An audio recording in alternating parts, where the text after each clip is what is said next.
ਇਹਦੇ ਅੰਦਰ ਜੋ ਚਿੰਤਨ ਚੱਲਦਾ ਰਹਿੰਦਾ, ਯਾਦਾਂ ਚੱਲਦੀਆਂ, ਜਿਸ ਦੀਆਂ ਯਾਦਾਂ ਚੱਲਦੀਆਂ ਰਹਿੰਦੀਆਂ ਬਾਰ-ਬਾਰ ਚੱਲਦੀਆਂ ਰਹਿੰਦੀਆਂ, ਮਨੁੱਖ ਉਹੀ ਕੁਛ ਹੈ। ਔਰ ਮਨੁੱਖ ਨੂੰ ਜਿਸ ਤੇ ਮਾਣ ਹੈ, ਬਸ ਮਨੁੱਖ ਉਹੀ ਕੁਛ ਹੈ। ਕਈ ਦਫਾ ਮਨੁੱਖ ਦੀ ਸੋਚ ਤੇ ਕੁਝ ਹੋਰ ਚੱਲਦੀ ਪਈ ਆਉਂਦੀ ਹੈ, ਕਰਦਾ ਕੁਝ ਹੋਰ ਪਿਆ ਹੁੰਦਾ ਹੈ। ਵਿਚਾਰ ਦੇ ਅੰਦਰ ਕੁਝ ਹੋਰ ਚੱਲਦੇ ਪਏ ਆਉਂਦੇ ਨੇ, ਲੇਕਿਨ ਕਿਰਦਾਰ ਕੁਝ ਹੋਰ ਪ੍ਰਗਟ ਕਰ ਰਿਹਾ ਹੁੰਦਾ ਹੈ। ਅੰਦਰ ਚਿੰਤਨ ਯਾਦਾਂ ਤੇ ਕੁਝ ਹੋਰ ਚੱਲ ਰਹੀਆਂ ਹੁੰਦੀਆਂ ਨੇ, ਭਾਵੇਂ ਬੈਠਾ ਗੁਰਦੁਆਰੇ 'ਚ ਹੋਵੇ, ਨਮਾਜ਼ ਪੜ੍ਹ ਰਿਹਾ ਹੋਵੇ, ਪੂਜਾ ਪਾਠ ਕਰ ਰਿਹਾ ਹੋਵੇ। ਮਨੁੱਖ ਜੋ ਕੁਝ ਦਿਖਾਈ ਦੇ ਰਿਹਾ ਹੈ ਉਹ ਨਹੀਂ ਹੈ। ਮਨੁੱਖ ਜੋ ਕੁਝ ਸੋਚਦਾ ਰਹਿੰਦਾ ਹੈ, ਮਨੁੱਖ ਉਹੀ ਕੁਝ ਹੈ। ਮਨੁੱਖ ਜੋ ਕੁਝ ਕਰਦਾ ਰਹਿੰਦਾ ਹੈ, ਮਨੁੱਖ ਉਹ ਨਹੀਂ ਹੈ। ਮਨੁੱਖ ਦੇ ਅੰਦਰ ਜਿਹੜੇ ਵਿਚਾਰ ਚੱਲਦੇ ਰਹਿੰਦੇ ਨੇ, ਮਨੁੱਖ ਉਹੀ ਕੁਝ ਹੈ। ਮਨੁੱਖ ਜੈਸਾ ਦਿਖਾਈ ਦਿੰਦਾ ਹੈ, ਧਰਮ ਕਹਿੰਦਾ ਹੈ, ਵੈਸਾ ਮਨੁੱਖ ਨਹੀਂ ਹੈ। ਜਿਹੜੀਆਂ ਯਾਦਾਂ ਮਨੁੱਖ ਦੇ ਅੰਦਰ ਚੱਲਦੀਆਂ ਰਹਿੰਦੀਆਂ, ਜਿਹੜੀਆਂ ਯਾਦਾਂ ਇਸ ਨੂੰ ਪ੍ਰਭਾਵਿਤ ਕਰਦੀਆਂ ਨੇ, ਮਨੁੱਖ ਉਹੀ ਕੁਝ ਹੈ।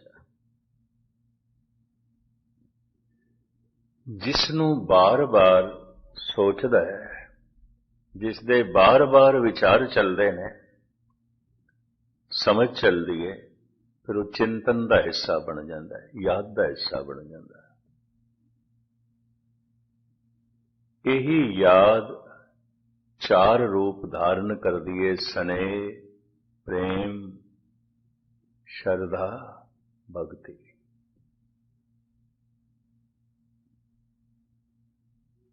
ਆਂਤਰਿਕ ਖੇਡ ਹੈ, ਧਰਮ ਅੰਦਰ ਦੀ ਖੇਡ ਹੈ। ਬਾਹਰੋਂ ਧਾਰਮਿਕ ਦਿਖਾਈ ਦੇ ਜਾਣਾ ਕੋਈ ਬਹੁਤ ਵੱਡੀ ਗੱਲ ਨਹੀਂ, ਬਥੇਰੇ ਦੁਨੀਆ ਧਾਰਮਿਕ ਦਿਖਾਈ ਦਿੰਦੀ ਹੈ, ਪਰ ਮਾਨਸਿਕ ਤਲ ਤੇ ਧਾਰਮਿਕ ਹੋ ਜਾਣਾ ਬੜੀ ਸਾਧਨਾ ਹੈ, ਬੜੀ ਤਪੱਸਿਆ ਹੈ, ਬੜੀ ਮਿਹਨਤ ਹੈ, ਬੜੀ ਕਰੜੀ ਮਿਹਨਤ ਹੈ। ਜ਼ਰੂਰੀ ਨਹੀਂ ਜੋ ਧਾਰਮਿਕ ਦਿਖਾਈ ਦੇ ਰਹੇ ਨੇ ਇਹ ਧਾਰਮਿਕ ਹੋਵਨ, ਦਿਖਾਈ ਦੇ ਰਹੇ ਨੇ। ਮੈਂ ਇੱਕ ਦਫਾ ਫਿਰ ਦੁਹਰਾਵਾਂ ਤੇ ਮੈਂ ਖੁਲਾਸਾ ਕਰਾਂ, ਮਨੁੱਖ ਜੋ ਕੁਝ ਦਿਖਾਈ ਦੇ ਰਿਹਾ ਹੈ, ਮਨੁੱਖ ਉਹ ਨਹੀਂ ਹੈ। ਮਨੁੱਖ ਜੋ ਕੁਝ ਸੋਚਦਾ ਰਹਿੰਦਾ ਹੈ, ਮਨੁੱਖ ਉਹੀ ਕੁਝ ਹੈ। ਮਨੁੱਖ ਉਹੀ ਕੁਝ ਹੈ। ਸੋਚਣੀ ਮਨੁੱਖ ਨੂੰ ਬਹੁਤ ਪ੍ਰਭਾਵਿਤ ਕਰਦੀ ਹੈ, ਵਿਚਾਰ ਬੰਦੇ ਨੂੰ ਬਹੁਤ ਪ੍ਰਭਾਵਿਤ ਕਰਦੇ ਨੇ, ਯਾਦਾਂ ਮਨੁੱਖ ਨੂੰ ਬਹੁਤ ਪ੍ਰਭਾਵਿਤ ਕਰਦੀਆਂ ਨੇ। ਔਰ ਮਨ ਦੇ ਤਲ ਤੇ ਮਨੁੱਖ ਬਿਲਕੁਲ ਸੁਤੰਤਰ ਹੈ। ਗੁਰਦੁਆਰੇ 'ਚ ਬੈਠ ਕੇ ਵੀ ਬੁਰਾ ਸੋਚ ਸਕਦਾ ਹੈ, ਕਿਸੇ ਨੂੰ ਕੁਝ ਨਹੀਂ ਪਤਾ। ਗੁਰਦੁਆਰੇ 'ਚ ਬੈਠ ਕੇ ਬੁਰੀਆਂ ਯਾਦਾਂ ਅੰਦਰ ਚਲਾ ਸਕਦਾ ਹੈ, ਕਿਸੇ ਨੂੰ ਕੁਝ ਨਹੀਂ ਪਤਾ।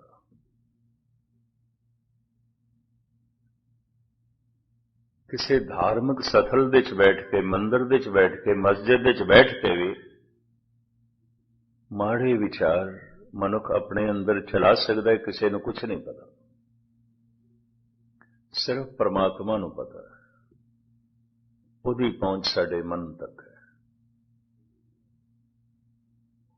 ਅਗਰ ਮਨੁੱਖ ਪਰਮਾਤਮਾ ਨੂੰ ਮੰਨਦਾ ਨਾ ਹੋਵੇ ਤੇ ਨਾਸਤਿਕ ਨਾ ਹੋਵੇ, ਨਾਸਤਿਕ ਹੋਵੇ, ਫਿਰ ਐਸੇ ਮਨੁੱਖ ਦਾ ਮਾੜੇ ਵਿਚਾਰਾਂ ਨੂੰ ਰੋਕਣਾ, ਮਾੜੀਆਂ ਯਾਦਾਂ ਨੂੰ ਰੋਕਣਾ ਬੜਾ ਔਖਾ ਹੋ ਜਾਏਗਾ, ਕਿਉਂਕਿ ਕਾਨੂੰਨ ਦੀ ਤੇ ਅੰਦਰ ਤੱਕ ਪਹੁੰਚ ਹੈ ਨਹੀਂ, ਸਮਾਜ ਦੀ ਤੇ ਅੰਦਰ ਤੱਕ ਪਹੁੰਚ ਹੈ ਹੀ ਨਹੀਂ। ਕਿਸੇ ਨੂੰ ਕੀ ਪਤਾ ਮੇਰੇ ਅੰਦਰ ਕੀ ਵਿਚਾਰ ਚੱਲਦੇ ਪਏ ਨੇ। ਅੰਦਰ ਤੱਕ ਪਹੁੰਚ ਸਿਰਫ ਪਰਮਾਤਮਾ ਦੀ ਹੈ। ਘਟ ਘਟ ਕੇ ਅੰਤਰ ਕੀ ਜਾਣਤ, ਭਲੇ ਬੁਰੇ ਕੀ ਪੀਰ ਪਛਾਨਤ, ਅੰਤਰਯਾਮੀ। ਭਾਈ ਗੁਰਦਾਸ ਇੱਕ ਪੰਕਤੀ ਵਿੱਚ ਕਹਿੰਦੇ ਨੇ, ਅੰਤਰ ਜਾਮੇ ਸੁਨ ਕੰਪਤ ਹੂੰ ਅੰਤਰਗਤ। हे ਪ੍ਰਭੂ, ਮੈਂ ਤੇ ਕੰਬ ਜਾਣਾ, ਜਦ ਪਤਾ ਚੱਲਦਾ ਤੂੰ ਤੇ ਅੰਦਰ ਵੇਖਦਾ। ਤੇਰੀ ਪਹੁੰਚ ਤੇ ਸਾਡੀ ਸੋਚਣੀ ਤੱਕ, ਅਸੀਂ ਕੀ ਸੋਚਦੇ ਰਹਿੰਦੇ ਹਾਂ। ਤੇਰੀ ਪਹੁੰਚ ਤੇ ਸਾਡੇ ਵਿਚਾਰਾਂ ਤੱਕ ਹੈ। ਪਤਾ ਹੈ ਮਨੋਚਿੰਤਕ ਕੀ ਕਹਿੰਦੇ ਨੇ, ਮਨੋਵਿਗਿਆਨਕ, ਅਗਰ ਮਨੁੱਖ ਦੀ ਕਿਧਰੇ ਮਨੁੱਖ ਦੇ ਮਨ ਤੱਕ ਵੀ ਪਹੁੰਚ ਹੋਵੇ, ਦੁਨੀਆ ਵਿੱਚ ਮਿੱਤਰਤਾ ਭੰਗ ਹੋ ਜਾਏਗੀ, ਰਿਸ਼ਤੇਦਾਰੀ ਵੀ ਟੁੱਟ ਜਾਏਗੀ, ਕੁਝ ਵੀ ਨਹੀਂ ਰਹੇਗਾ। ਐਸਾ ਕਿਹੜਾ ਮਨੁੱਖ ਹੈ ਜਿਸ ਦੇ ਅੰਦਰ ਕਿਸੇ ਵਕਤ ਮਾੜੇ ਵਿਚਾਰ ਨਾ ਚੱਲਦੇ ਹੋ, ਗਲਤ ਨਾ ਸੋਚਦਾ ਹੋਵੇ, ਗਲਤ ਯਾਦਾਂ ਨਾ ਚਲਦੀਆਂ ਹੋਣ। ਮਨੋਚਿੰਤਕ ਤੇ ਕਹਿੰਦੇ ਨੇ ਜਿਸ ਨਾਲ ਬਹੁਤ ਪਿਆਰ ਹੈ, ਮਿੱਤਰ ਹੈ, ਉਹਦੇ ਬਾਰੇ ਵੀ ਕਦੀ ਮਾੜੀ ਸੋਚ ਨਹੀਂ ਚੱਲ ਸਕਦੀ ਹੈ। ਗਲਤ ਵਿਚਾਰ ਭਰਾ ਬਾਰੇ ਵੀ ਚੱਲ ਸਕਦੇ ਨੇ, ਗਲਤ ਸੋਚਣੀ ਪਤਨੀ ਬਾਰੇ ਵੀ ਚੱਲ ਸਕਦੀ ਹੈ, ਪਤੀ ਬਾਰੇ ਵੀ ਚੱਲ ਸਕਦੀ ਹੈ, ਬੱਚਿਆਂ ਬਾਰੇ ਵੀ ਚੱਲ ਸਕਦੀ ਹੈ। ਸੋਚਣੀ ਦੇ ਤਲ ਤੇ ਮਨੁੱਖ ਆਜ਼ਾਦ ਹੈ। ਜਿਸ ਬਾਰੇ ਬੁਰਾ ਸੋਚ ਰਿਹਾ ਉਹ ਨਹੀਂ ਵੇਖ ਸਕਦਾ, ਜਿਸ ਬਾਰੇ ਬੁਰੇ ਵਿਚਾਰ ਇਸ ਦੇ ਅੰਦਰ ਚੱਲ ਰਹੇ ਨੇ ਉਹ ਨਹੀਂ ਦੇਖ ਸਕਦਾ, ਦੇਖ ਹੀ ਨਹੀਂ ਸਕਦਾ, ਕੋਲ ਬੈਠਾ ਹੋਵੇ ਭਾਵੇਂ। तो मन दे तल ते मनुख बिल्कुल सुतंत्र है, आजाद है।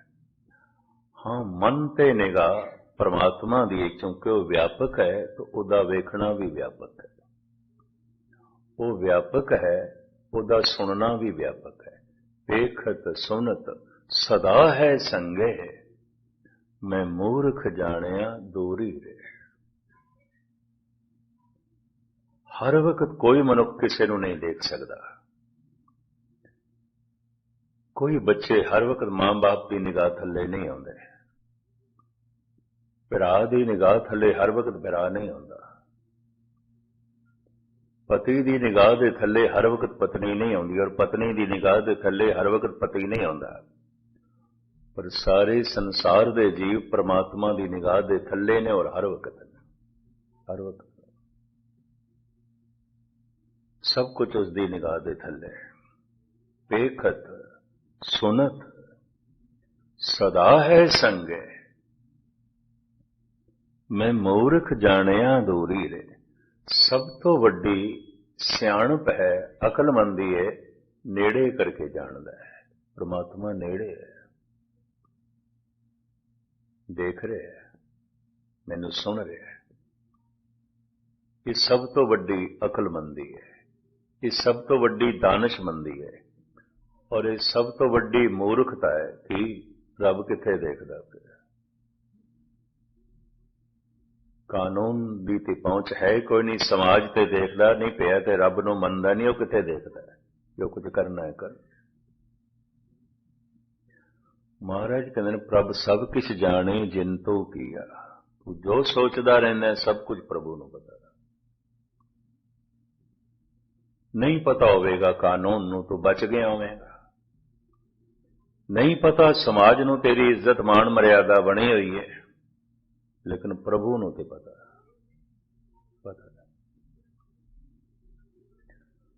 परमात्मा दे बेशुमार गुणां दे चों एक गुण है कि वो वेख के अणडिठ करदा है। दोखन देखत हैं पर देत ना हारे।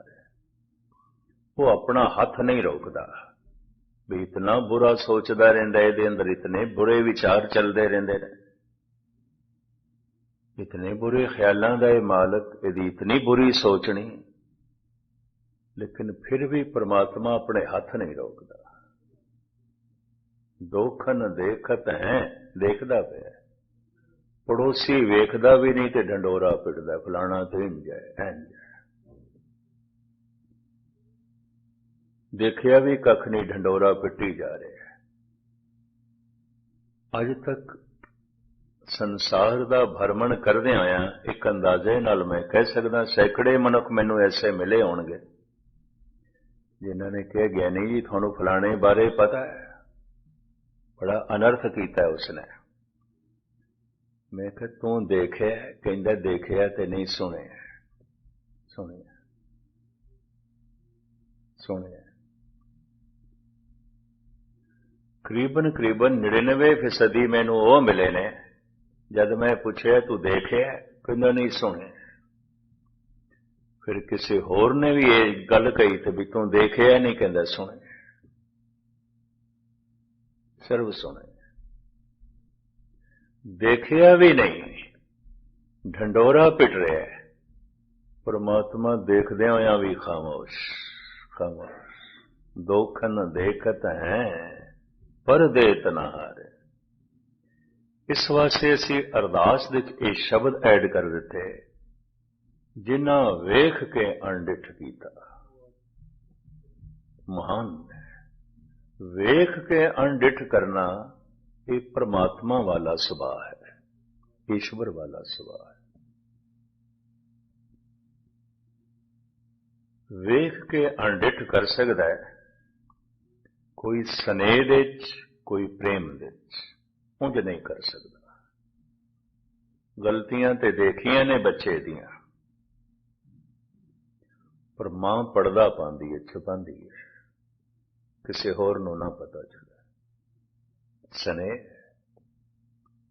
ਸਨੇਹ।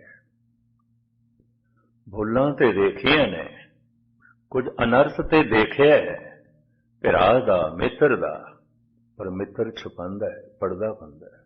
ਭਰਾ ਛੁਪਾਉਂਦਾ ਹੈ, ਪਰਦਾ ਪਾਉਂਦਾ ਹੈ ਪਿਆਰ।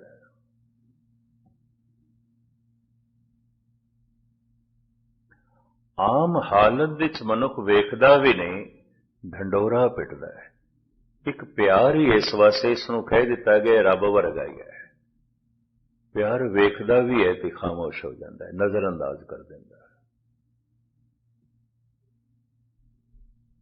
ਔਰ ਇੱਕ ਹਕੀਕਤ ਹੈ,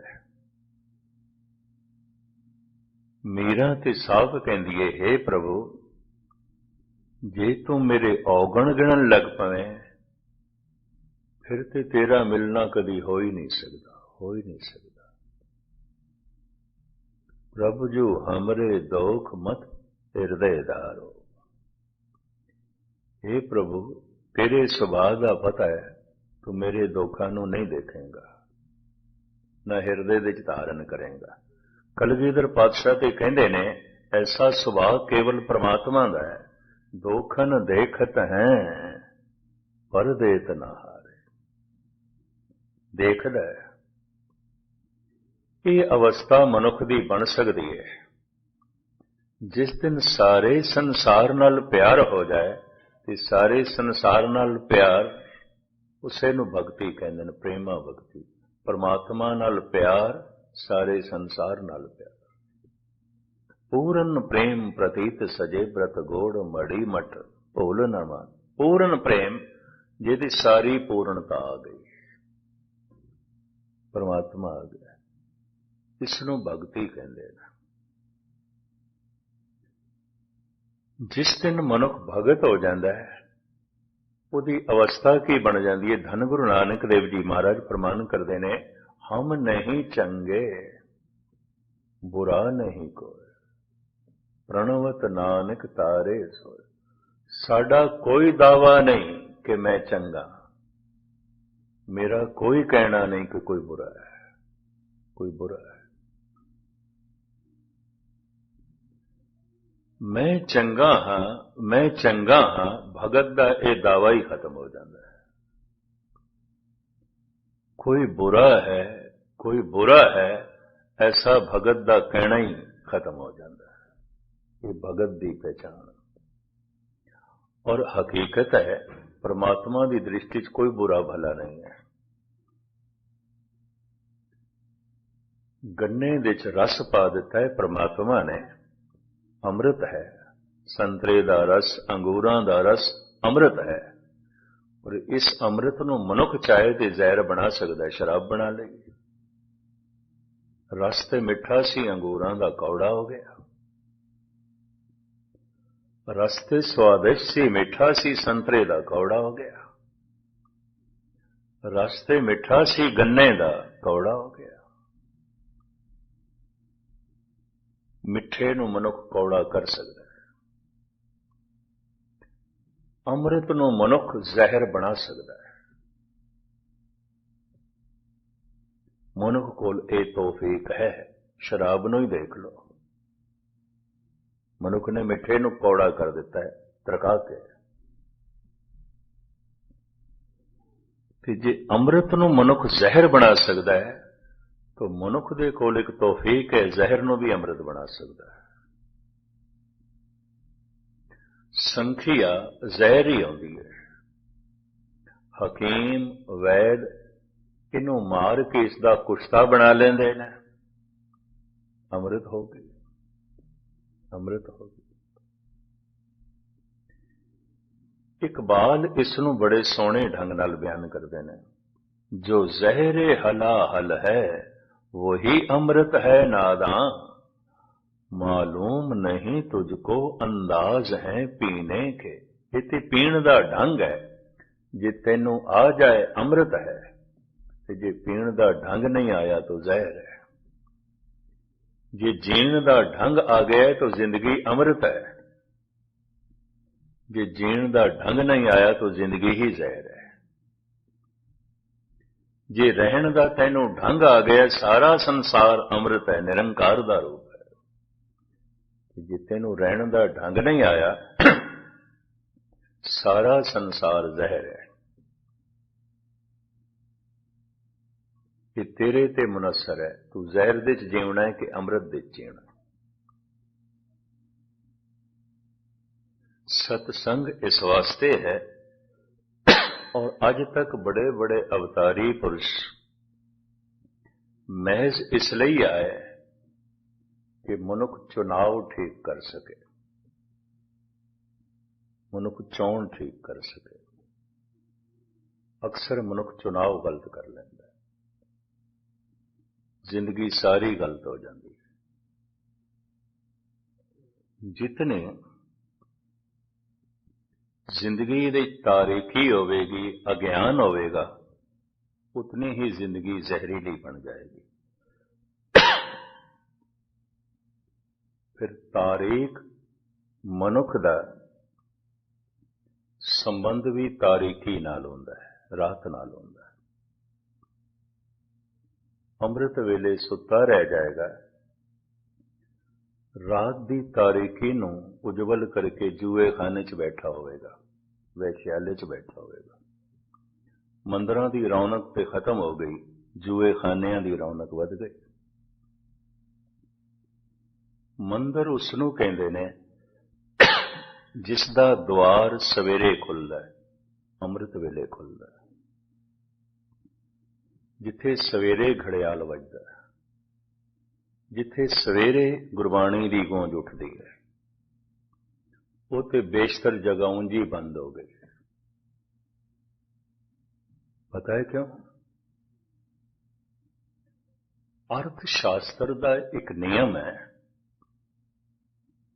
ਮਾਰਕੀਟ ਦੀ ਚੀਜ਼ ਬਹੁਤ ਪਈ ਹੈ ਪਰ ਗ੍ਰਾਹਕੀ ਨਹੀਂ ਹੈ, ਕੋਈ ਲੈਣ ਵਾਲਾ ਨਹੀਂ। ਕਿ ਮਾਰਕੀਟ ਵਿੱਚ ਇਹ ਚੀਜ਼ ਕਿੰਨੇ ਚਿਰ ਤੱਕ ਪਈ ਰਹੇਗੀ, ਕੋਈ ਲੈਣ ਵਾਲਾ ਹੀ ਨਹੀਂ, ਕੋਈ ਗ੍ਰਾਹਕ ਹੀ ਨਹੀਂ, ਕੀਮਤ ਵੀ ਗਿਰਦੀ ਜਾਏਗੀ। ਯਕੀਨ ਜਾਣੋ ਅੱਜ ਧਰਮ ਜਿਤਨਾ ਬੇकीमत ਹੋ ਗਿਆ, कोई चीज इतनी बेकीमत नहीं, ये भी मैं अर्ज करते हैं। हकीकत है, सच्चाई है, जबकि उस तो वड मुल्ला होर कुछ भी नहीं है। वस्तु बहुत पई है, ग्राहकी नहीं है,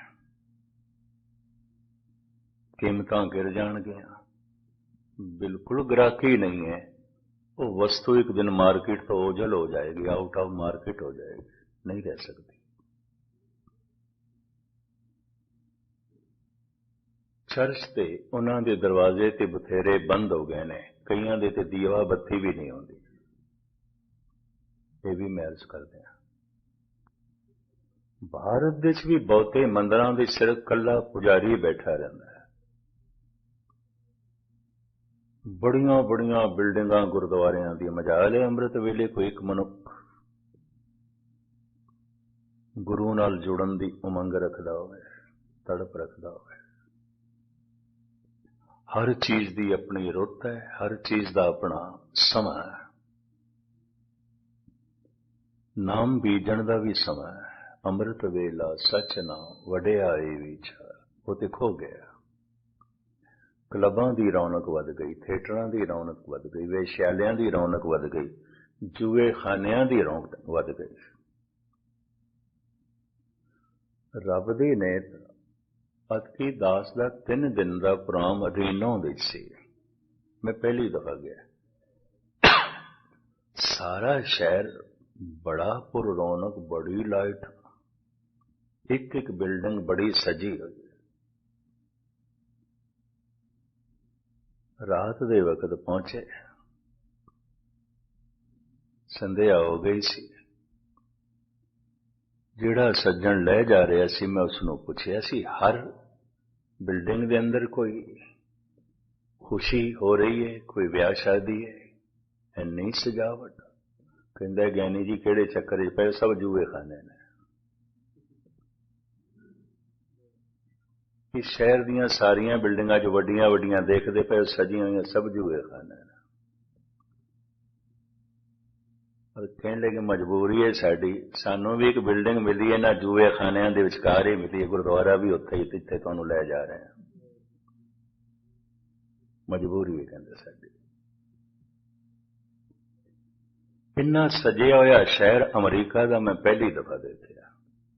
ਦੇਖੇ ਦੇ ਸ਼ਹਿਰ ਬੜਿਆ, ਇੰਨੀ ਸਜਾਵਟ, ਇਤਨਾ ਸ਼ਿੰਗਾਰਿਆ ਹੋਇਆ, ਸਭ ਜੂਏ ਖਾਨੇ, ਔਰ ਬੜੀ ਭੀੜ, ਬੜੀ ਭੀੜ। ਹੈਰਾਨਗੀ ਦੀ ਇਹ ਪਤਾ ਨਹੀਂ ਕਿਸ ਤਰ੍ਹਾਂ ਇੱਕ ਮਾਹੌਲ ਹੈ ਕਿ ਉਹਨਾਂ ਜੂਏ ਖਾਨਿਆਂ ਦੇ ਵਿਚਕਾਰ ਇੱਕ ਚਰਚ ਵੀ ਬਣਿਆ ਹੋਇਆ ਹੈ। ਦਰਵਾਜ਼ੇ ਬੰਦ ਪਏ, ਕਿਧਰੇ ਇਤਵਾਰ ਨੂੰ ਖੁੱਲ੍ਹਦਾ, ਇੱਕ ਦੋ ਬੰਦੇ ਭੁੱਲੇ ਬਿਸਰੇ ਚਲੇ ਜਾਂਦੇ।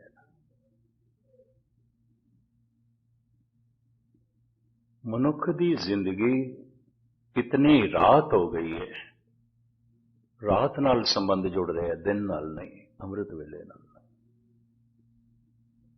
ਜੀਵਨ ਇਤਨਾ ਅੰਧਕਾਰਮਈ ਹੋ ਗਿਆ ਹੈ, ਮਨੁੱਖ ਖੁਦ ਰਾਤ ਹੋ ਗਿਆ ਹੈ, ਦਿਨ ਨਹੀਂ ਰਿਹਾ, ਪ੍ਰਕਾਸ਼ ਨਹੀਂ ਰਿਹਾ। ਜਿਨ੍ਹਾਂ ਦੀ ਜ਼ਿੰਦਗੀ ਉਜਵਲ ਸੀ, ਪ੍ਰਕਾਸ਼ਮਈ ਸੀ, ਉਹਨਾਂ ਦੀ ਆਤਮਾ 'ਚੋਂ ਧਰਮ ਮੰਦਰਾਂ ਦਾ ਜਨਮ ਹੋਇਆ ਹੈ, ਅੰਮ੍ਰਿਤ ਵੇਲੇ ਦਾ ਜਨਮ ਹੋਇਆ ਹੈ, ਸੰਖ ਨਗਾਰੇ, ਘੜਿਆਲ, ਬਾਂਗ, ਪੂਜਾ ਪਾਠ ਦਾ ਜਨਮ ਹੋਇਆ ਹੈ। ਉਹਨਾਂ ਲੋਕਾਂ ਨੇ ਇਸ ਨੂੰ ਜਨਮ ਦਿੱਤਾ। ਪਰ ਸਹਿਜੇ ਸਹਿਜੇ ਦੂਜੀ ਤਾਦਾਦ ਵੱਧਦੀ ਜਾ ਰਹੀ ਹੈ, ਵੱਧਦੀ ਜਾ ਰਹੀ ਹੈ। ਮੰਦਰ ਬੇਰੌਣਕ ਹੁੰਦੇ ਜਾ ਰਹੇ ਨੇ, ਜੂਏ ਖਾਨਿਆਂ ਦੀ ਰੌਣਕ ਵੱਧਦੀ ਜਾ ਰਹੀ, ਵੇਸ਼ਾਲਿਆਂ ਦੀ ਰੌਣਕ ਵੱਧਦੀ ਜਾ ਰਹੀ ਹੈ, ਕਲੱਬਾਂ ਥੀਏਟਰਾਂ ਦੀ ਰੌਣਕ ਵੱਧਦੀ ਜਾ ਰਹੀ। ਕਾਰਨ ਬਾਹਰ ਸਿਰਫ ਵੇਖਣਾ ਹੁੰਦਾ ਤੇ ਵੇਖ ਕੇ ਰਸ ਲੈਣਾ ਹੁੰਦਾ ਹੈ। ਧਰਮ ਬਾਰੇ ਇਹ ਹੈ ਕਿ ਅੱਖਾਂ ਮੀਟ ਤੇ ਧਿਆਨ ਅੰਦਰ ਲੈ ਜਾ। ਔਖਾ ਕੰਮ, ਔਖਾ ਕੰਮ।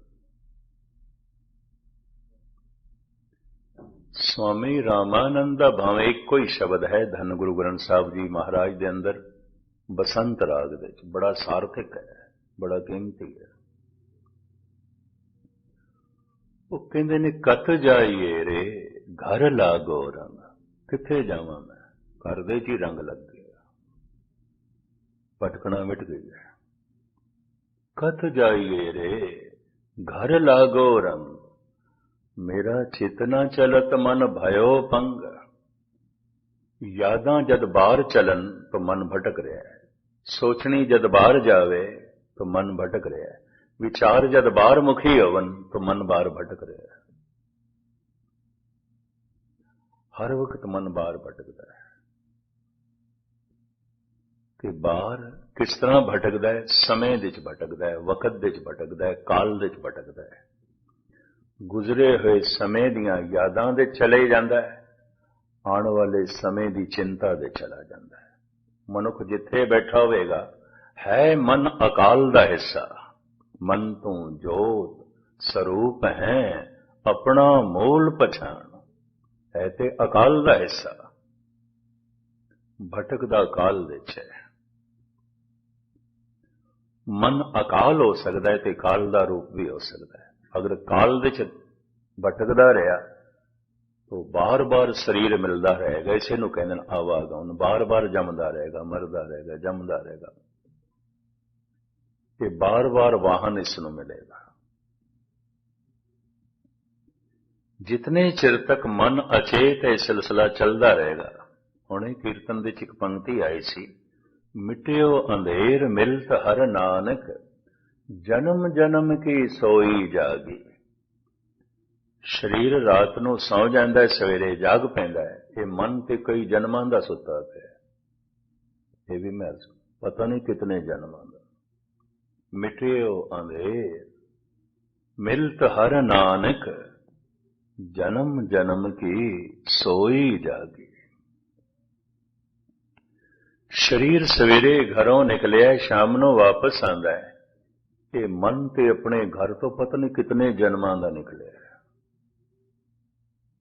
वापस जाना ही भुल गया। आवाज मारदे ने धन गुरु नानक, गुरु तेग बहादुर साहब जी महाराज, मेरे मन परदेसी वे प्यारे आओ घरे। किथे तक भटकेगा, किथे तक भटकेगा? जब कोई कहता है मेरा मन इत्थे नहीं टिकदा, ये तेरा घर ही नहीं है। किधरे भी मन टिकदा नहीं, क्योंकि मन का वो घर ही नहीं है। ये अपने घर ही टिक सकता है। कोई पदार्थ, कोई रंग रूप, कोई पसारा, कोई प्रभता मन का घर नहीं है। मन का घर प्रभु है। कोई पदार्थ मन का घर नहीं है। पदार्थ तन की लोड़ है। ते तन की लोड़ नूं जद मन अपनी लोड़ बना लैंदा ते इसे नूं लोभ कहंदे ने, इसे नूं लोभ कहंदे ने। पदार्थ ते तन की लोड़ सी, इसनूं इसने अपनी मन की लोड़ बना लिया। बड़े ध्यान नाल सुनना। और मन का उसदे च कोई रजेवा नहीं। हाँ, तन की तृप्ति हो सकती है। भोजन तन की लोड़ है, पर मन ने अपनी लोड़ बना रहा है। बार बार याद आ रहा है, ऐ खा लवां, ओ खा लवां, ओ खा लवां। क्योंकि तन की लोड़ सी, भुख भी नहीं लगी कि मन याद करी जा रहा है तरह तरह के पकवानां नूं।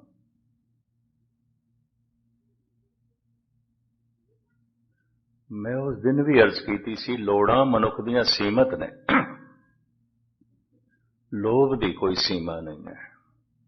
भुख की सीमा है, स्वाद की कोई सीमा नहीं है, कोई सीमा नहीं। तन दियां लोड़ां नूं जद मनुख मन अपनी लोड़ बना लैंदा है, उसे नूं वासना कहंदे ने। गुस्ताखी माफ, दो शब्द बर्दाश्त कर लेना। काम तन की लोड़ है, मन की नहीं। जद मन अपनी लोड़ बना लैंदा है, वासना बन जाता है। पदार्थ तन की लोड़ है, मन की नहीं। जद मन अपनी लोड़ बना लैंदा, इसनूं लोभ कहंदे ने। शक्ति, ताकत, प्रभता, ये बाहर की कोई सहूलतां वास्ते चाहिए होनी है तन, लेकिन जद मन अपनी लोड़ बना लैंदा है, ये हंकार बन जाता है, प्रबल हंकार बन जाता है। जो सिर्फ तन की लोड़ है, मन ने अपनी लोड़ बना लिया, तो जब प्राप्त हो जाता है मन की तृप्ति नहीं, तृप्ति नहीं। एक निर्धन ते निर्धन है, चोटी का धनवान भी निर्धन है। ये भी मैं अर्ज करते हैं, इस चक्कर च ना पैना। बड़े बड़े राजे महाराजे जद भिक्षु बनते ने, या किसी भिक्षु के अगों हथ जोड़ के खड़े होंदे ने, उदों हैरानगी आउंदी, लै हैगे ते राजे महाराजे, ये करदे की पैना। गुरु नानक इसका जिक्र भी करते हैं, रोवे राजे कन्न पड़ाए, घर घर मांगे बिखिया जाए। हैगे ते शहनशाह सन, लेकिन पता चलिया कि तन की लोड़ से में मन की लोड़ बनाई। पदार्थ तन की लोड़ ने, जब मन की लोड़ बना लईए, मन नहीं टिकता। किसी राज सिंघासन से मन नहीं टिकता, तन नहीं बैठता। किसी पदार्थ विच मन नहीं टिकता, सिर्फ तन नहीं जुड़ता। ये भी मैं अर्ज करां। किसी रूप विच मन नहीं बैठता, सिर्फ वक्ति है, वक्ति है। मन की लोड़ नहीं है। मन की लोड़ परमात्मा है, मन की लोड़ प्रभु है, प्रभुता नहीं है। मन की लोड़ राम है, काम नहीं है। ਮਨ ਦੀ ਲੋੜ ਪਰਮਾਤਮਾ ਹੈ, ਪਦਾਰਥ ਨਹੀਂ ਹੈ। ਮਨਨ ਦੀ ਲੋੜ ਪ੍ਰਭੂ ਹੈ, ਪ੍ਰਭਤਾ ਨਹੀਂ ਹੈ। ਜਦ ਕੋਈ ਪ੍ਰਭਤਾ ਨੂੰ, ਪਦਾਰਥ ਨੂੰ, ਕਾਮ ਨੂੰ ਆਪਣੇ ਮਨ ਦੀ ਲੋੜ ਬਣਾ ਲੈਂਦਾ ਹੈ, ਭਟਕਣਾ ਵੱਧ ਜਾਂਦੀ ਹੈ, ਵੱਧ ਜਾਂਦੀ ਹੈ, ਭਟਕਣਾ ਵੱਧ ਜਾਂਦੀ ਹੈ। ਕਿਉਂਕਿ ਉਹ ਟਿਕਦਾ ਨਹੀਂ, ਉਹ ਕਿਧਰੇ ਵੀ ਟਿਕਦਾ ਨਹੀਂ। ਮਨ ਭਟਕਦਾ ਹੈ ਕਾਲ ਵਿੱਚ, ਸਮੇਂ ਵਿੱਚ, ਗੁਜ਼ਰੇ ਹੋਏ ਸਮੇਂ ਦੀਆਂ ਯਾਦਾਂ ਵਿੱਚ ਭਟਕਦਾ ਹੈ। ਮਨ ਨੂੰ ਭਟਕਣ ਵਾਸਤੇ ਕੋਈ ਅਸਥਾਨ ਨਹੀਂ ਚਾਹੀਦਾ, ਜਗ੍ਹਾ ਨਹੀਂ ਚਾਹੀਦੀ। ਜਗ੍ਹਾ ਚਾਹੀਦੀ ਹੈ ਤਨ ਨੂੰ, ਦੌੜਨ ਭੱਜਣ ਵਾਸਤੇ, ਕੰਮ ਕਰਨ ਵਾਸਤੇ ਅਸਥਾਨ ਚਾਹੀਦਾ ਹੈ ਤਨ ਨੂੰ, ਮਨ ਨੂੰ ਨਹੀਂ ਚਾਹੀਦਾ। ਮਨ ਤੇ 4 ਫੁੱਟ ਦੀ ਜਗ੍ਹਾ 'ਚ ਵੀ ਬੰਦਾ ਬੈਠਾ ਹੈ, ਮਨ ਹਜ਼ਾਰਾਂ ਮੀਲ ਦੀ ਵਾਟ ਤੈਅ ਕਰੇਗਾ। ਉਹ ਸਮੇਂ 'ਚ ਭਟਕਦਾ ਹੈ, ਉਹ ਵਕਤ ਦੇ 'ਚ ਭਟਕਦਾ ਹੈ। ਗੁਜ਼ਰੇ ਹੋਏ ਸਮੇਂ ਦੀਆਂ ਯਾਦਾਂ ਦੇ 'ਚ ਭਟਕੇਗਾ। ਤੁਸੀਂ ਆਖੋਗੇ ਕਿਉਂ ਭਟਕਦਾ ਹੈ, ਯਾਦਾਂ ਦੇ 'ਚ ਕਿਉਂ ਭਟਕਦਾ ਹੈ? ਕੁਛ ਮਿਲਿਆ ਸੀ, ਬੜੀ ਖੁਸ਼ੀ ਮਿਲੀ ਸੀ ਮਿਲ ਕੇ, ਕੁਛ ਮਨ ਭਾਉਂਦਾ ਮਿਲਿਆ ਸੀ, ਬੜੀ ਖੁਸ਼ੀ ਮਿਲੀ, ਫਿਰ ਵਿਛੜ ਗਿਆ, ਬੜੀ ਚੋਟ ਲੱਗੀ, ਬੜਾ ਦੁੱਖ ਹੋਇਆ। ਯਾਦਾਂ ਕਿਸ ਦੀਆਂ ਆਉਂਦੀਆਂ ਨੇ? ਦੁੱਖ ਸੁੱਖ ਦੀਆਂ। ਜਦ ਮਨੁੱਖ ਕੋਈ ਯਾਦਾਂ ਵਿੱਚ ਬੈਠਾ ਹੋਵੇ, ਜਾਂ ਸੁੱਖਾਂ ਨੂੰ ਯਾਦ ਕਰ ਰਿਹਾ ਹੋਵੇਗਾ ਜਾਂ ਦੁੱਖਾਂ ਨੂੰ, ਹੋਰ ਕੀ ਯਾਦ ਕਰਦਾ ਹੈ? ਹੋਰ ਕੀ ਯਾਦ ਕਰਦਾ? ਬਗੌਰ ਮੁਤਾਲਾ ਕਰ ਲੈਣਾ। ਆਪ ਸਾਰੇ ਸਿਆਣੇ ਬੈਠੇ ਹੋ। ਕੁਛ ਮਿਲਿਆ ਸੀ, ਕੁਛ ਵੀ ਮਿਲਿਆ ਸੀ, ਕੋਈ ਪਦਾਰਥ ਮਿਲਿਆ ਸੀ, ਮਿੱਤਰ ਮਿਲਿਆ ਸੀ, ਪੁੱਤਰ ਮਿਲਿਆ ਸੀ, ਭਰਾ ਮਿਲਿਆ ਸੀ, ਕੋਈ ਪ੍ਰਭਤਾ ਮਿਲੀ ਸੀ, ਕੁਛ ਵੀ ਮਿਲਿਆ ਸੀ, ਮਿਲ ਕੇ ਬੜੀ ਖੁਸ਼ੀ ਹੋਈ ਸੀ, ਯਾਦ ਆਉਂਦੀ ਹੈ, ਫਿਰ ਵਿਛੜ ਗਈ। ਸਮੇਂ ਵਿੱਚ ਜੋ ਕੁਛ ਵੀ ਮਿਲਦਾ ਹੈ ਵਿਛੜਦਾ ਹੈ, ਕੁਛ ਵੀ ਮਿਲਦਾ ਹੈ। ਇਹ ਜੀਵਨ में ਮਿਲਿਆ ਵਿਛੜੇਗਾ, जवानी मिली है बिछड़ेगी, बचपना मिलिया बिछड़ गया। मिलना बिछड़ना, मिलना बिछड़ना इस समय का सुभाव है, काल का सुभाव है। मिलिया सी बड़ी खुशी मिली, याद आउंदी है, बिछड़ गया, बड़ी चोट लगी, बड़ा दुख होया, याद आउंदा है। यादां दुख सुख दी आउंदियां ते यादां दा संबंध गुजरे हुए समय नाल होंदा है। उंज समा इक्को ही है, कदी चक्कर च ना पैना कि समय दे कोई 3 रूप ने। मनुख करके समा दा ये विभाजन हो जाता है, वंड हो जाती है। भूत भविष्य वर्तमान असी कह देंगे हैं, माजी हाल मुस्तकबिल असी कह देंगे हैं।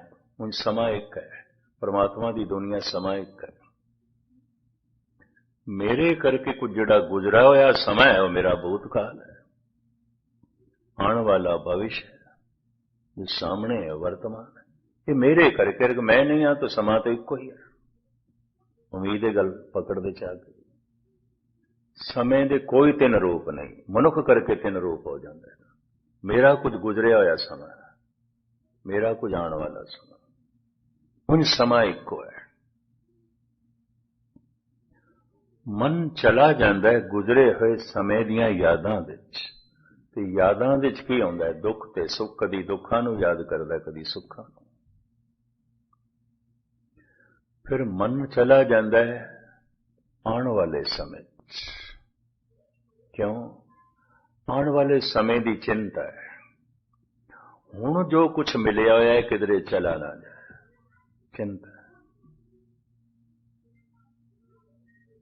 पहले तो इस तरह होया, जो मिलिया बिछड़िया, जो मिलिया बिछड़िया। बचपना मिलिया चला गया, जवानी मिली चली गई। जीवन विच मनुख नूं बहुत कुछ मिलता है और जाता है, पता नहीं कितना कुछ मिले और कितने मिले, बिछड़े। बाबा फरीद अपने आप को इंज समझाते हैं, फरीदा किथे तैडे मां पिया, जे नहीं तू जणिया, कल ते तेरी मां है सी अज कोई नहीं। 5 साल ते पिता है सी अज कोई नहीं। 10 ਸਾਲ ਪਹਿਲੇ ਮਾਂ ਹੈ ਸੀ, ਅੱਜ ਕੋਈ ਨਹੀਂ। ਫਰੀਦਾ ਕਿੱਥੇ ਤੇਡੇ ਮਾਂ ਪਿਆ, ਜਿੰਨੀ ਤੂੰ ਜਣਿਆ ਤੈਂ ਪਾਸੋਂ ਲੱਦ ਗਏ, ਤੂੰ ਅਜੇ ਨਾ ਪਤੀਣਿਆ। ਮਨ ਭਟਕਦਾ ਹੈ ਗੁਜ਼ਰੇ ਹੋਏ ਸਮੇਂ ਦੀਆਂ ਯਾਦਾਂ ਵਿੱਚ। ਯਾਦਾਂ ਦੁੱਖ ਸੁੱਖ ਦੀਆਂ ਹੁੰਦੀਆਂ ਨੇ। ਕੁਝ ਮਿਲਿਆ ਸੀ, ਮਿਲ ਕੇ ਖੁਸ਼ੀ ਹੋਈ ਸੀ, ਯਾਦ ਆਉਂਦੀ ਹੈ। ਵਿਛੜ ਗਿਆ, ਵਿਛੜ ਕੇ ਚੋਟ ਲੱਗੀ, ਯਾਦ ਆਉਂਦੀ ਹੈ। ਮਨ ਚਲਾ ਜਾਂਦਾ ਹੈ ਚਿੰਤਾ ਦੇ, ਭਵਿਸ਼ ਦੀ ਚਿੰਤਾ, ਆਉਣ ਵਾਲੇ ਸਮੇਂ ਦੀ ਚਿੰਤਾ। ਹੁਣ ਜੋ ਮਿਲਿਆ ਹੋਇਆ ਹੈ ਕਿਧਰੇ ਵਿਛੜ ਨਾ ਜਾਏ, ਔਰ ਹੁਣ ਜੋ ਕੁਛ ਮੈਂ ਚਾਹਨਾ ਕਿਧਰੇ ਐਸਾ ਨਾ ਹੋਵੇ ਕਿ ਨਾ ਮਿਲੇ, ਨਾ ਮਿਲੇ। ਚਿੰਤਾ। ਜੋ ਕੁਛ ਮਿਲਿਆ ਹੋਇਆ ਹੈ ਕਿਧਰੇ ਐਸਾ ਨਾ ਹੋਵੇ ਚਲਾ ਜਾਏ, ਚਿੰਤਾ। ਜੋ ਕੁਛ ਮੈਂ ਚਾਹਨਾ ਐਸਾ ਨਾ ਹੋਵੇ ਕਿਧਰੇ ਨਾ ਮਿਲੇ, ਚਿੰਤਾ। ਮਨ ਜਾਂ ਤੇ ਗੁਜ਼ਰੇ ਹੋਏ ਸਮੇਂ ਦੀਆਂ ਯਾਦਾਂ ਦੇ ਚਾਹੁੰਦਾ ਹੈ, ਦੁੱਖ ਸੁੱਖ ਦੇ ਚਾਹੁੰਦਾ ਹੈ, ਜਾਂ ਮਨ ਆਉਣ ਵਾਲੇ ਸਮੇਂ ਦੀ ਚਿੰਤਾ ਦੇ ਚਾਹੁੰਦਾ ਹੈ। ਹੁਣ ਜੋ ਕੁਛ ਹੈ, ਹੁਣ ਇਹ ਜੀਵਨ ਹੈ, ਕਿਧਰੇ ਚਲਾ ਨਾ ਜਾਏ। ਕਬੀਰ ਸਮਝਾਉਂਦੇ ਨੇ, ਪਾੜੋ ਸੀ ਕੇ ਜੋ ਹੁਆ ਤੂੰ ਆਪਣੇ ਵੀ ਜਾਨ। ਕਿਹੜੇ ਚੱਕਰਾਂ 'ਚ ਪਿਆ ਤੂੰ? ਜੋ ਪੜੋਸੀ ਦੇ ਘਰ ਹੋਇਆ ਤੇਰੇ ਨਾਲ ਵੀ ਹੋਣਾ ਹੈ। ਕਿਹੜੇ ਚੱਕਰਾਂ 'ਚ ਪਿਆ ਤੂੰ? ਤੂੰ ਕਿਤਨਾ ਵੀ ਆਪਣੇ ਆਪ ਨੂੰ ਸਮਝਾ ਲੈ, ਪੜੋਸੀ ਨਾਲ ਹੋਇਆ ਮੇਰੇ ਨਾਲ ਨਹੀਂ ਹੋਣਾ, ਉਹਦੀ ਅਰਥੀ ਉੱਠੀ ਹੈ ਮੇਰੀ ਨਹੀਂ ਉੱਠੇਗੀ। ਉਹ ਬੁੱਢਾ ਹੋਇਆ ਮੈਂ ਨਹੀਂ ਆਵਾਂਗਾ। ਕਬੀਰ ਕਹਿੰਦੇ ਨੇ ਇਸ ਚੱਕਰ 'ਚ ਪੈ ਹੀ ਨਾ। ਪੜੋ ਸੀ ਕੇ ਜੋ ਹੁਆ ਤੂੰ ਆਪਣੇ ਵੀ ਜਾਨ। ਕਹਿੰਦੇ ਨੇ ਮਨ ਟਿਕ ਗਿਆ, ਮਨ ਭਗਵਾਨ ਵਿੱਚ ਟਿਕ ਗਿਆ, ਸਮਾਂ ਮਿਟ ਗਿਆ, ਕਾਲ ਮਿਟ ਗਿਆ। ਇਸੇ ਨੂੰ ਟਿਕਾਓ ਕਹਿੰਦੇ ਨੇ। ਹੋਰ ਮਨ ਕਿਧਰੇ ਵੀ ਨਹੀਂ ਟਿਕੇਗਾ, ਕਿਧਰੇ ਵੀ ਨਹੀਂ ਟਿਕੇਗਾ। ਨਾ ਪਰਿਵਾਰ ਵਿੱਚ ਟਿਕੇਗਾ, ਨਾ ਕਾਰੋਬਾਰ ਵਿੱਚ ਟਿਕੇਗਾ, ਨਾ ਪਦਾਰਥਾਂ ਵਿੱਚ ਟਿਕੇਗਾ। ਕੋਈ ਵੀ ਮਨੋਰੰਜਨ ਹੋਵੇ ਉਹ ਉਤਨੇ ਚਿਰ ਤੱਕ ਹੀ ਮਨ ਦਾ ਪਰਚਾਵਾ ਹੋ ਸਕਦਾ ਹੈ ਜਿਤਨੇ ਚਿਰ ਤੱਕ ਮਨ ਦੀ ਦੁਨੀਆ 'ਚ ਉਹ ਪੁਰਾਣਾ ਨਹੀਂ ਹੋਇਆ। ਤੇ ਪੁਰਾਣੇ ਤੇ ਨਵੇਂ ਦਾ ਫਾਸਲਾ ਕਿਤਨਾ ਹੈ ਪਤਾ ਹੈ? ਜੋ ਨਹੀਂ ਦੇਖਿਆ ਨਵਾਂ ਹੈ, ਵੇਖਦਿਆਂ ਹੀ ਪੁਰਾਣਾ ਹੋ ਗਿਆ। ਜੋ ਨਹੀਂ ਹੰਡਾਇਆ ਨਵਾਂ ਹੈ, ਹੰਡਾਉਂਦਿਆਂ ਹੀ ਪੁਰਾਣਾ ਹੋ ਗਿਆ। ਜੋ ਨਹੀਂ ਸੁਣਿਆ ਨਵਾਂ ਹੈ, ਸੁਣਦਿਆਂ ਹੀ ਪੁਰਾਣਾ ਹੋ ਗਿਆ। ਨਵੇਂ ਪੁਰਾਣੇ ਦਾ ਕੋਈ ਬਹੁਤ ਫਾਸਲਾ ਨਹੀਂ ਹੈ। ਤੇ ਮਨ ਨੂੰ ਨਿਤ ਨਵਾਂ ਚਾਹੀਦਾ ਹੈ, ਪੁਰਾਣੇ ਨਾਲ ਸਹਿਮਤ ਨਹੀਂ ਹੁੰਦਾ। ਚਲੋ ਇੱਕ ਉਦਾਹਰਣ ਮੈਂ ਦੇ ਦਿਆਂ। ਇੱਕ ਮਹਾਨ ਕਵੀ ਹੋਵੇ ਤੇ ਉਹਦੀ ਕਵਿਤਾ ਬੜੀ ਬੁਲੰਦ ਪਾਇਆ ਹੋਵੇ, ਉਹ ਤੁਹਾਨੂੰ ਇੱਕ ਦਫਾ ਸੁਣਾਵੇ, ਬੜਾ ਰਸ ਆ ਗਿਆ। ਸਾਰੇ ਕਹਿੰਦੇ ਨੇ ਬੜਾ ਰਸ ਆਇਆ, ਬੜਾ ਆਨੰਦ ਆਇਆ। ਕਵਿਤਾ 'ਚ ਬੜੀ ਜਾਨ ਸੀ, ਕਵਿਤਾ 'ਚ ਬੜੀ ਗੱਲ ਸੀ। ਸਾਰਿਆਂ ਨੂੰ ਰਸ ਵਿਭੋਰ ਦੇਖ ਕੇ ਜੋ ਕਵੀ ਕਹਿ ਦੇਵੇ ਹੁਣ ਮੈਂ ਤੁਹਾਨੂੰ ਦੁਬਾਰਾ ਸੁਣਾਉਣ ਲੱਗਾ, ਕਿਉਂਕਿ ਤੁਹਾਨੂੰ ਰਸ ਆ ਰਿਹਾ, ਇਸ ਵਾਸਤੇ ਹੁਣ ਮੈਂ ਤੁਹਾਨੂੰ ਦੁਬਾਰਾ ਸੁਣਾਉਣ ਲੱਗਾ। ਯਕੀਨ ਜਾਣੋ ਅੱਧਾ ਰਸ ਖੋ ਗਿਆ, ਖੋ ਗਿਆ, ਅੱਧਾ ਖੋ ਗਿਆ। ਪਰ ਉਹ ਕਵੀ ਜ਼ਰਾ ਢੀਠ ਕਿਸਮ ਦਾ ਹੋਵੇ ਤੇ ਆਖੇ ਹੁਣ ਮੈਂ ਤੁਹਾਨੂੰ ਦੁਬਾਰਾ ਸੁਣਾਣੀ ਹੈ, ਤੀਜੀ ਦਫਾ। ਕਈ ਸੋਚਣਗੇ ਬੰਦਾ ਠੀਕ ਠਾਕ ਵੀ ਹੈ ਕਿ ਨਹੀਂ। ਇੰਜ ਕਹਿ ਲਓ 90% ਰਸ ਖੋ ਗਿਆ। ਤੇ ਜੇ ਉਹ ਹੁਣ ਆਖੇ ਕਿਉਂਕਿ ਤੁਸੀਂ ਬੜੇ ਟਿਕਾਓ ਨਾਲ ਪਏ ਸੁਣਦੇ, ਹੁਣ ਮੈਂ ਤੁਹਾਨੂੰ ਚੌਥੀ ਦਫਾ ਸੁਣਾਣਾ, ਰਸ ਬਿਲਕੁਲ ਖੋ ਗਿਆ। ਤੇ ਜੇ ਕਿਧਰੇ ਉਸਨੇ ਕਹਿ ਦਿੱਤਾ ਹੁਣ ਮੈਂ ਤੁਹਾਨੂੰ ਪੰਜਵੀਂ ਦਫਾ ਸੁਣਾਣਾ, ਸਾਰਿਆਂ ਨੇ ਕਹਿਣਾ ਦੀਵਾਰਾਂ ਨੂੰ ਸੁਣਾ ਸੀ ਚਲੇ,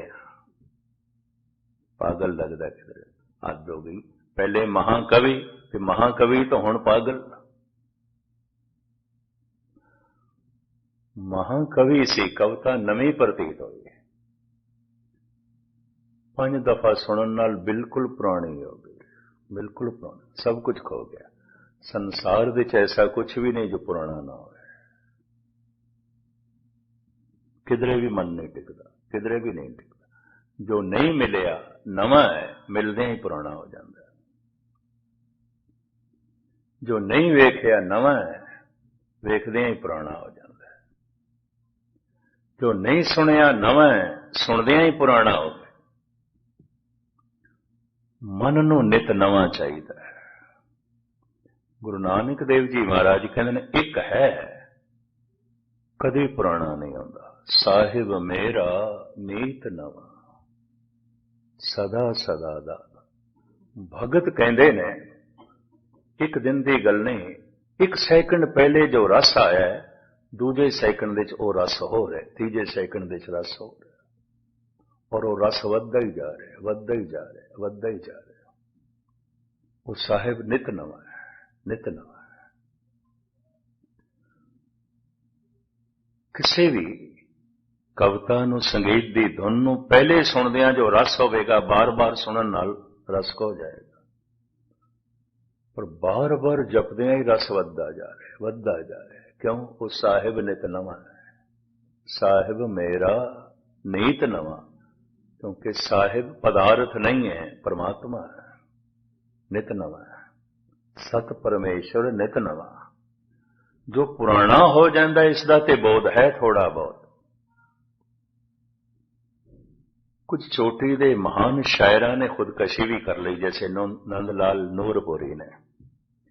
3 ਸਾਲ ਪਹਿਲੇ ਪਿਆਰਾ ਸਿੰਘ ਰੋਸ਼ਨ ਨੇ, ਮੈਨੂੰ ਕਈਆਂ ਨੇ ਆ ਕੇ ਗਿਲਾ ਕੀਤਾ, ਕਿਉਂਕਿ 10-15 ਸਾਲ ਤੋਂ ਮੇਰੇ ਨਾਲ ਚੱਲਦਾ ਸੀ। ਅੰਮ੍ਰਿਤਸਰ ਦਾ ਵਾਸੀ, ਬੜਾ ਵੱਡਾ ਚਿੱਤਰਕਾਰ, ਬੜਾ ਮਹਾਨ ਕਵੀ, ਕਵੀ ਦਰਬਾਰਾਂ ਦੀ ਰੌਣਕ ਸਾਰੇ ਸਮਝਦੇ ਸਨ। ਦਰਬਾਰ ਸਾਹਿਬ ਦੇ ਨੇੜੇ ਰਹਿੰਦਾ ਸੀ। ਜਿਸ ਦਿਨ ਮੈਂ ਅੰਮ੍ਰਿਤਸਰ ਪਹੁੰਚਦਾ ਸੀ, ਕਿਉਂਕਿ ਦਾਸ ਧੰਨ ਗੁਰੂ ਰਾਮਦਾਸ ਜੀ ਦੇ ਪੁਰਬ ਤੋਂ ਲੈ ਕੇ ਦੀਵਾਲੀ ਤੱਕ ਉੱਥੇ ਹਾਜ਼ਰੀ ਭਰਦਾ ਹੈ, ਬਸ ਪਹਿਲੇ ਖੜਾ ਇਹ ਮਿਲਦਾ ਸੀ ਮੈਨੂੰ। ਗੱਲ ਨਾਲ ਮੈਨੂੰ ਪਹਿਲੇ ਇਹ ਲੱਗਦਾ ਸੀ। ਲੇਕਿਨ 3 ਸਾਲ ਪੁਰਾਣੀ ਗੱਲ ਮੈਂ ਕਰਾਂ, ਜਦ ਮੈਂ ਪਹੁੰਚਿਆ, ਮੈਂ ਕਿਹਾ ਹੱਦ ਹੋ ਗਈ। ਪਿਆਰਾ ਸਿੰਘ ਜੀ ਰੋਸ਼ਨ ਇਹ ਨਹੀਂ ਦਿਖਾਈ ਦਿੱਤੇ, ਬਾਕੀ ਤੇ ਮਿਲੇ। ਦੂਜੇ ਦਿਨ ਵੀ ਜਦ ਮਿਲਣਾ ਨਾ ਹੋਇਆ, ਕਿਉਂਕਿ ਦੂਜੇ ਦਿਨ ਕਵੀ ਦਰਬਾਰ ਸੀ। ਸ਼ਾਇਦ ਆਪ ਨੂੰ ਪਤਾ ਹੋਵੇ, ਧੰਨ ਗੁਰੂ ਰਾਮਦਾਸ ਜੀ ਮਹਾਰਾਜ ਦੇ ਪੁਰਬ ਤੇ ਬਹੁਤ ਵੱਡਾ ਰਾਗ ਦਰਬਾਰ ਹੁੰਦਾ ਹੈ। ਜਿਸ ਰਾਗ ਦੇ ਸ਼ਬਦ ਦਾ ਉਚਾਰਨ ਹੈ ਗੁਰੂ ਰਾਮਦਾਸ ਜੀ ਦਾ, ਉਸੇ ਰਾਗ ਦੇ ਗਾਣਾ ਹੁੰਦਾ ਹੈ। 30-35 ਜਥੇ ਪਹੁੰਚਦੇ ਨੇ, ਬੜੀ ਸੰਗਤ ਆਉਂਦੀ ਹੈ ਦੂਰ ਦੂਰ ਤੋਂ, ਸ਼ਹਿਰਾਂ ਤੋਂ। ਪਰ ਦੂਜੇ ਦਿਨ ਕਵੀ ਦਰਬਾਰ ਆਉਂਦਾ ਹੈ, 30-35 ਕਵੀ ਵੀ ਪਹੁੰਚਦੇ ਨੇ ਚੋਟੀ ਦੇ। ਮੈਂ ਦੇਖ ਕੇ ਦੰਗ ਰਹਿ ਗਿਆ, ਉਹਨਾਂ ਕਵੀਆਂ 'ਚ ਰੋਸ਼ਨ ਕੋਈ ਨਹੀਂ ਸੀ।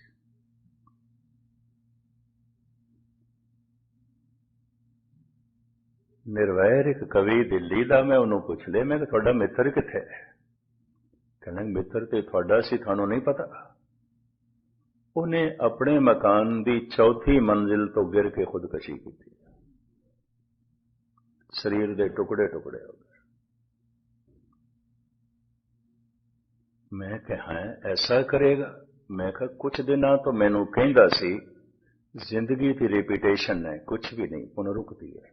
ਜਿਵੇਂ ਬਾਰ-ਬਾਰ ਸਵਾਸ ਲੈ ਰਹੇ ਹਾਂ, ਬਾਰ-ਬਾਰ ਖਾਈ ਜਾਓ, ਸਵੇਰੇ ਖਾ ਲਓ, ਸ਼ਾਮੀ ਖਾ ਲਓ, ਬਾਰ-ਬਾਰ ਪੀ ਜਾਓ, ਬਾਰ-ਬਾਰ ਸੌਣਾ ਹੈ, ਬਾਰ-ਬਾਰ ਉਹੀ ਗੱਲਾਂ। ਮੈਨੂੰ ਕਹਿੰਦਾ ਸੀ ਮਸਕੀਨ ਜੀ, ਮੈਂ ਉਕਤਾ ਗਿਆ। ਇਹ ਪੁਨਰੁਕਤੀ ਹੁਣ ਮੈਨੂੰ ਨਹੀਂ ਚੰਗੀ ਲੱਗਦੀ, ਇਹ ਰਿਪੀਟੇਸ਼ਨ ਹੁਣ ਮੈਨੂੰ ਨਹੀਂ ਚੰਗੀ ਲੱਗਦੀ। ਮੈਂ ਕਿੱਥੇ ਤੱਕ ਰਿਪੀਟ ਕਰਾਂ? ਸਵੇਰੇ ਖਾ ਲਵਾਂ, ਸ਼ਾਮੀ ਫਿਰ ਖਾ ਲਵਾਂ, ਸੋ ਜਾਵਾਂ, ਫਿਰ ਜਾਗ ਪਾਵਾਂ, ਫਿਰ ਸੋ ਜਾਵਾਂ। ਇੱਥੇ ਉਹੀ ਕੁਝ ਕਰ ਰਹੇ ਹਾਂ, ਉਹੀ ਕੁਝ ਕਰ ਰਹੇ ਹਾਂ। ਗਾਲਬਨ 60 ਸਾਲ ਦਾ ਸੀ, ਛੋਟੀ ਉਮਰ ਵੀ ਨਹੀਂ ਸੀ, ਪਰ ਲੱਗਦਾ 60 ਦਾ ਨਹੀਂ ਸੀ, ਇੰਜ ਲੱਗਦਾ ਸੀ ਜਿਵੇਂ 40 ਦਾ ਹੋਵੇ। ਸਿਹਤ ਅੱਛੀ ਸੀ, ਤਗੜਾ ਸੀ। ਕਹਿੰਦਾ ਸੀ ਮੈਂ ਇਸ ਰੈਪੂਟੇਸ਼ਨ ਦੇ ਚ ਨਹੀਂ ਜੀਵਣਾ, ਇਸ ਪੁਨਰੁਕਤੀ ਦੇ ਚ ਨਹੀਂ ਜੀਵਣਾ। ਮੈਂ ਕਿਹਾ ਠੀਕ ਹੈ, ਕਵੀ ਜਿਹੜੇ ਹੁੰਦੇ ਨੇ, ਸ਼ਾਇਰ ਲੋਕ ਹੁੰਦੇ ਨੇ, ਆਖਰ ਬੇਚੈਨ ਤੇ ਹੁੰਦੇ ਨੇ, ਕਿਉਂਕਿ ਬਹੁਤ ਗਹਿਰਾਈ ਨਾਲ ਦੇਖਦੇ ਨੇ ਹਰ ਚੀਜ਼ ਨੂੰ, ਔਰ ਹਰ ਚੀਜ਼ ਜਦ ਬੇਮੈਨੀ ਹੋ ਜਾਂਦੀ ਹੈ, ਉਦਾਸ ਹੋ ਜਾਂਦੇ ਨੇ। ਮੈਂ ਕਿਹਾ ਸ਼ਾਇਰਾਂ ਦਾ ਸੁਭਾਅ ਹੁੰਦਾ ਹੈ, ਕਵੀਆਂ ਦਾ ਸੁਭਾਅ ਹੁੰਦਾ ਹੈ, ਮੈਂ ਕਦੀ ਸੁਪਨੇ 'ਚ ਵੀ ਸੋਚ ਨਹੀਂ ਸਕਦਾ ਸੀ ਕਿ ਉਹਨੇ ਖੁਦਕਸ਼ੀ ਕਰ ਦੇਣੀ। ਕਦੀ ਇਸ ਤਰੀਕੇ ਨਾਲ ਆંકੜੇ ਇਕੱਠੇ ਕਰੋਗੇ, ਦੁਨੀਆ ਦੇ ਬੜੇ ਬੜੇ ਚਿੰਤਕ, ਦਾਰਸ਼ਨਿਕ, ਫਿਲਾਸਫਰ, ਕਵੀ ਕਮ ਸੇ ਕਮ 10% ਨੇ ਖੁਦਕਸ਼ੀ ਕੀਤੀ, ਆਤਮ ਹੱਤਿਆ ਕੀਤੀ। हैरानगी आती है, ऐसा क्यों? वो कहते ने बार बार ओही कुछ मन इत्थे नहीं टिकता। रायपुर कवि दरबार सी ते मैं कहा चलो रोशन जी, कहने लगे हुण कवि दरबारां च भी जाण नूं मन नहीं करता। ओही संगत, ओही कवितावां, ਉਹੀ ਮਾਹੌਲ, ਉਹੀ ਲੋਕਾਂ ਦੀ ਵਾਹ-ਵਾਹ, ਉਹੀ ਲੋਕਾਂ ਦਾ ਕਹਿਣਾ ਰੋਸ਼ਨ ਜੀ ਕਮਾਲ ਕੀਤਾ, ਕਮਾਲ ਕੀਤਾ, ਕਮਾਲ ਕੀਤਾ। ਕਹਿੰਦਾ ਸੁਣ ਸੁਣ ਕੇ ਤੇ ਮੈਂ ਤੰਗ ਆ ਗਿਆ। ਉਹੀ ਕੁਛ ਨਵੀਨਤਾ ਨਹੀਂ ਹੈ। ਕੁਝ ਦਿਨਾਂ ਤੋਂ ਉਦਾਸ ਮੈਂ ਉਸ ਨੂੰ ਜ਼ਰੂਰ ਦੇਖਿਆ ਸੀ, ਪਰ ਇਹ ਮੈਂ ਸੋਚ ਹੀ ਨਹੀਂ ਸਕਦਾ ਸੀ ਕਿ ਖੁਦਕਸ਼ੀ।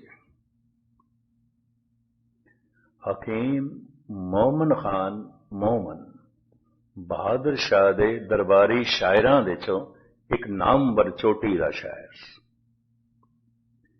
एक मरने पे ही हो जिसकी उम्मीद, ना उम्मीदी उसकी देखा चाहिए।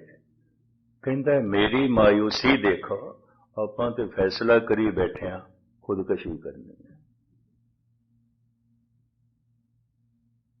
एक मरने पे ही हो जिसकी उम्मीद, ना उम्मीदी उसकी देखा चाहिए। पर बात विच संभाल रहा है, हकीम सी, सियाणा सी, बुजुर्ग सी। अब तो घबरा के ये कहते हैं कि मर जाएंगे, पर मर के भी चैन न पाया तो किधर जाएंगे। कहता फिर किथे जावांगा। हकीम मोमन खान मोमन उस वक्त इस्लामी जगत दा चोटी दा कुरान शरीफ दा वक्त आ, बड़ा बुलंद पाया शायर, और जिन्हों बहादुर शाह जफर वक्त दा ये बादशाह हिंदुस्तान दा उस्ताद जी करके बुलांदा सी, हजरत करके बुलांदा सी, झुक के सलाम करदा सी उसमें, भाई बुजुर्ग है, सियाणा है, उस्ताद है। कहते अब तो घबरा के ये कहते हैं कि मर जाएंगे, मर के भी चैन न पाया तो किधर जाएंगे। कहते मन किधरे भी नहीं टिकता, किधरे भी नहीं टिकता। समा हो गया। स्वामी रामानंदा बोल कहते ने कत जाइए रे, मन किथे जाए, घर लागो रंग लग गया। मेरा चित न चलत मन भयो पंग, मन पिंगला हो गया, मन दे पैर ही टुट गए, गल खत्म। भूतकाल दियां यादां खत्म, भविष्य दी चिंता खत्म, पैर ही टुट गए। मेरा चित न चलत मन भयो पंग, एक दिवस मन भई उमंग। घस चंदा चंदन छोआ बहुत सुगंध, पूजन चाली ब्रह्म ठाए, सो ब्रह्म बतायो गुरु मन ही माए। जिस ब्रह्म नूं लोकी तीर्थां ते लभदे ने, मंदिरां च लभदे ने, मंदिर मस्जिद गुरुद्वारियां च लभदे ने, कहंदे ने मैं अपने अंदर लभ लिया। यही गुरु अमरदास जी कहंदे ने, इस मन को कोई खोजो भाई, मन खोजत नाम नौ निध पाई। नौ निध अमृत प्रभ का नाम, देही में इसका विश्राम। मंदिर गया होया उसे दा सफल, जिसने जीवन नूं हरि मंदिर बना लिया। मस्जिद विच गया होया उसे दा सफल, जिहदी जिंदगी ही खाना खुदा बन गई। और गुरुद्वारे गया होया उसे दा सफल, जिसने अपने आप नूं गुरु दा रूप बना लिया, ते गुरु मान नाल कह दे मेरा अपना ही रूप है। खालसा मेरो रूप है खास, खालसे मैं हूं करो निवास। कत जाइए रे घल रागो रंग।